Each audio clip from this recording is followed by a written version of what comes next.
بسم اللہ الرحمن الرحیم۔ تمام سننے اور دیکھنے والوں کو السلام علیکم۔ میں امید کرتی ہوں آپ تمام لوگ خیر و عافیت سے ہوں گے، اور میری اللہ تعالیٰ سے دعا ہے کہ اللہ تعالیٰ آپ تمام مسلمانوں کو اپنی حفظ و امان میں رکھے۔ میرے پیارے دوستو، آج میں بات کروں گی تہجد کی نماز کے فائدے کے بارے میں، کہ تہجد کی نماز کے کیا کیا فائدے ہیں اور اس کی فضیلت کے بارے میں۔ اگر آپ لوگ بھی اس تہجد کی نماز کے فائدے جاننا چاہتے ہیں تو میری آپ لوگوں سے التماس ہے کہ میری اس ویڈیو کو آخر تک ضرور دیکھیے گا، اور اگر آپ لوگ انسپریشنل اسلام کی ویڈیو پہلی بار دیکھ رہے ہیں اور ابھی تک میرے چینل کو سبسکرائب نہیں کیا تو میری آپ لوگوں سے گزارش ہے کہ میرے چینل کو سبسکرائب کر دیں اور ساتھ ہی لگی بیل آئیکن کو بھی پریس کر دیں تاکہ میری آنے والی ہر نئی ویڈیو کی نوٹیفیکیشن آپ لوگوں کو سب سے پہلے مل سکے۔ اللہ کے نیک بندوں کی ایک خاص نماز ہے، وہ قیام اللیل کرتے ہیں۔ اللہ کے نیک بندے رات کے وقت قیام کرتے ہیں، اور ان حضرات کا معمول ہوتا ہے گرمی ہو یا سردی اس کا اہتمام کرتے ہیں۔ حدیث شریف میں ہے کہ تم قیام اللیل کا اہتمام کرو کیونکہ اس میں بہت سے فائدے ہیں۔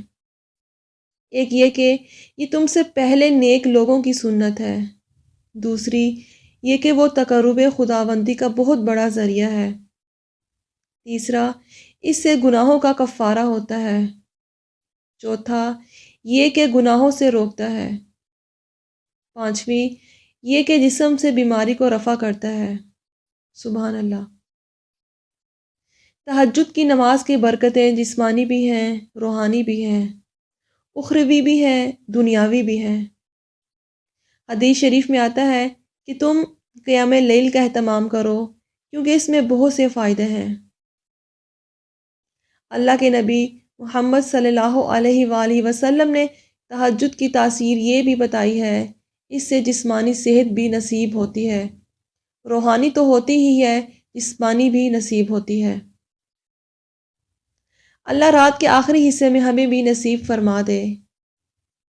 اگر تھکاوٹ ہے، کمزوری ہے، سستی ہے تو رات کے پہلے حصے میں نوافل اگر اس نیت سے پڑھ لیے جائیں تو اللہ تعالیٰ سے امید ہے ایک وقت ہوگا اللہ تعالیٰ رات کے آخری حصے میں بھی اٹھ کے تہجد کی نماز پڑھنے کی توفیق عطا فرما دے گا۔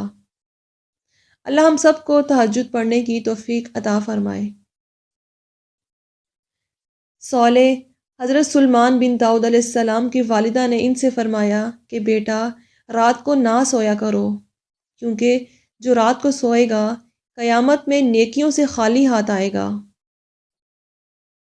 اللہ تعالیٰ نے حضرت داؤد علیہ السلام سے بذریعہ وحی فرمایا، اے داؤد، جو شخص میری محبت کا دعویٰ کرے اور جب رات ہو تو مجھ سے غافل ہو کر سو جائے تو وہ جھوٹا ہے، کیونکہ عاشق ایسے وقت کے منتظر ہوتے ہیں جس میں محبوب کے ساتھ باتیں کی جا سکے۔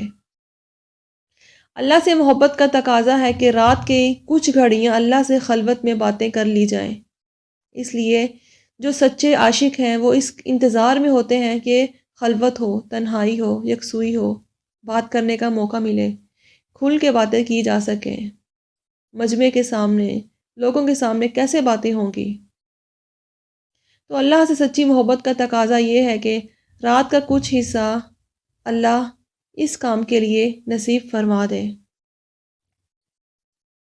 آپ صلی اللہ علیہ وآلہ وسلم فرماتے ہیں، اللہ تعالیٰ بندے کے ذریعے ملائکہ پر فخر فرماتے ہیں جبکہ وہ سردی کی رات میں تہجد پڑھتا ہے، اور اللہ تعالیٰ فرماتے ہیں میرے بندے کو دیکھو، میری خاطر اپنی نیند کو چھوڑ کر، اپنی بیوی کو چھوڑ کر، اپنی دنیا کو چھوڑ دیا اور لحاف سے نکل کر مجھ سے باتیں کرنے لگ گیا، تو اے فرشتوں تم گواہ رہو، میں نے اسے بخش دیا۔ تو اللہ تعالیٰ کے نیک بندوں کی نشانی ہوتی ہے تہجد۔ اللہ کے جو نیک بندے تہجد کی پابندی کرتے ہیں ان کے بارے میں اللہ تعالیٰ فرماتا ہے کہ وہ پرہیزگار لوگ جنتوں میں ہوں گے اور اپنے رب کی دی ہوئی نعمتیں لے رہے ہوں گے۔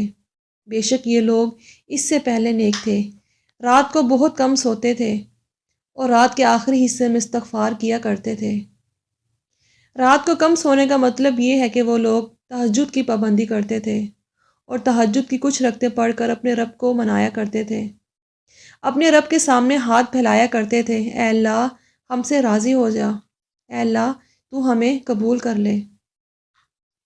تہجد ایسی نماز ہے جس کی توفیق ہر کسی کو نہیں ملتی، کیونکہ یہ بہت ہی خاص نماز ہے، اور فرض نماز کے بعد سب سے زیادہ فضیلت والی تہجد کی نماز ہے۔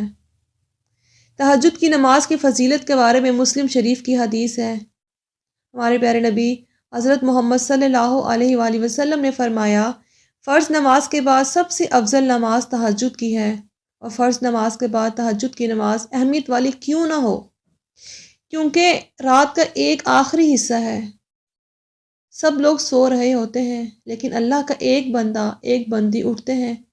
ان کا مقصد کیا ہوتا ہے؟ یہی کہ اللہ ہم سے راضی ہو جائے اور اللہ ہمیں اپنی نعمتیں عطا کر دے۔ اس تہجد کی نماز کے ذریعے اللہ ہم سے راضی ہو جائے۔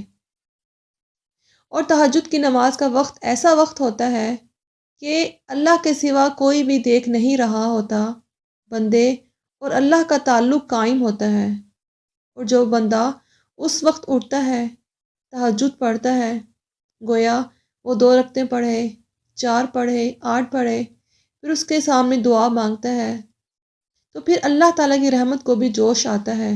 اعلان ہوتا ہے، اے میرے بندے، مانگ مجھ سے کیا مانگتا ہے، میں تجھے عطا کروں گا، میں تجھے نوازوں گا، اور میں تجھ سے راضی ہو جاؤں گا۔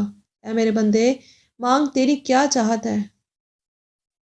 تو میری اللہ تعالیٰ سے دعا ہے کہ اللہ تعالیٰ ہم تمام لوگوں کو تہجد کی نماز پڑھنے والا بنا دیں۔